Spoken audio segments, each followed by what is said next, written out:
Patch 25.23 is here with a massive shakeup across the rift. We have got Zaahen officially going live, 13 champion buffs, 6 nerfs, 3 adjustments, Sunfire buffs and a bunch of experimental jungle conversions. And yes, Zaahen's revive mechanic is real and he's bringing that Darkin power fantasy straight into top lane. Let's break down every single change in detail. This is your full patch breakdown for League of Legends 25.23. Riot officially confirms Zaahen is live with this patch. Originally designed as a support, he's now pivoted to top lane, allowing Riot to fully commit to his power, fantasy, lifesteal, vamping and a revive mechanic. Unlike previous on-demand revives like old Aatrox, Zaahen's version requires extended fights or multi-hit chance to activate, which Riot says make it fairer to balance. And yes, Riot devs say he is built as a Xin Zhao homage, with many of his animations and combos inspired by the Seneschal of Demacia. The dev team said, "The team really cooked, we wanted a throwback to old champions with a modern Darkin twist. This one's special." Zaahen's launch cinematic and behind the scenes insights are coming soon from Riot's own dev diary later this week. This page focuses on revitalizing underused junglers and giving slight boost to marksmen and battle mages. Here is the full breakdown. Aatrox jungle P monster damage cap 100 to 100 320. Q now deals more than 40 bonus monster damage. Ahri double repeat damage 30% to 40%. Shogat receives new jungle tuning and faster clear efficiency. Jazz jungle melee Q now deals over 50 bonus monster damage. Jhin base AD 59 to 61. Crit move speed ratio 40%, attack speed to 44%. W base damage 60 to 100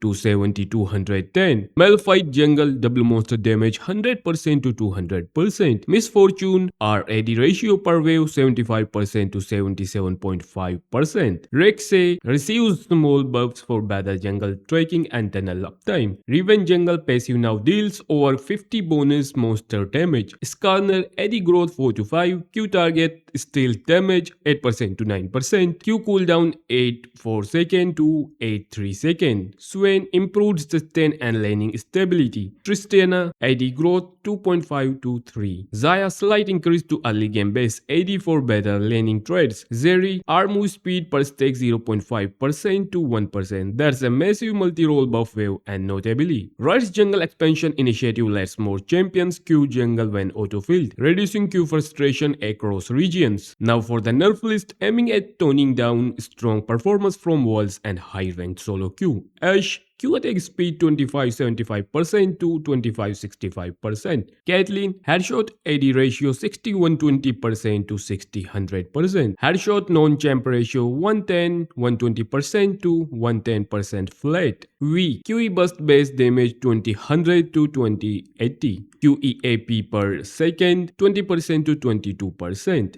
Jinx R min base damage 30-60 to 25-55. R max base damage 300-600 to 250-550. R min bonus AD ratio 15.5% to 13%. R max bonus AD ratio 155% 130%. Kai'Sa base armor 27 to 25. Vladimir base health 607 to 600. Base armor 27 to 24. Riot says these nerfs are primarily to reduce the dominance of ranged hyper carries and sustain heavy picks that are performed after previous system adjustments. Now let's talk about 3 adjusted gems, Fizz, Male and Mundo. Fizz passive plus 10 bonus damage reduction versus monsters. W attacks now deal plus 60 bonus monster damage. R cooldown 170 second to 120 80 second. Experimental jungle trials incoming. Male passive base damage 833 to 850. Passive AP ratio 3% to 5%. E-root duration 1.25 2.25 second to 1.2 1.8 second. Riot thanks Faker for bringing attention to her balance concerns. They have now shifted power away from her E-max spam into her passive, improving counterplay while rewarding skill expression. Dr. Mundo fixed a bug where he got max damage at 30% missing HP instead of 70%. Damage readjusted upward to compensate. Despite the bug fix, Riot says Mundo's still in a healthy spot, strong but fair. System buffs, Sunfire cap, monster damage 160% to 200%, a small but meaningful buff especially for tank junglers and bruiser conversions like Malphite or Riven Jungle. This item buff synergizes well with the new jungle experiments this patch. Riot confirms they are testing alternate junglers, letting unconventional picks like Fizz, Riven, Jace and Malphite clear camps more efficiently. They say many regions suffer from high jungle autofill rates. Being able to play your mains when autofilled is a net positive. This system aims to reduce queue times, improve player experience and open new champion diversity in the jungle role. And that wraps up patch 25.23 packed with Zaahen's release, experimental junglers and a ton of balance updates. What's your favorite buff this patch, Zaahen's revive or Fizz Jungle? Drop it in the comments and let me know which champ you are picking up first. If you enjoyed the breakdown, don't forget to like, subscribe and turn on notifications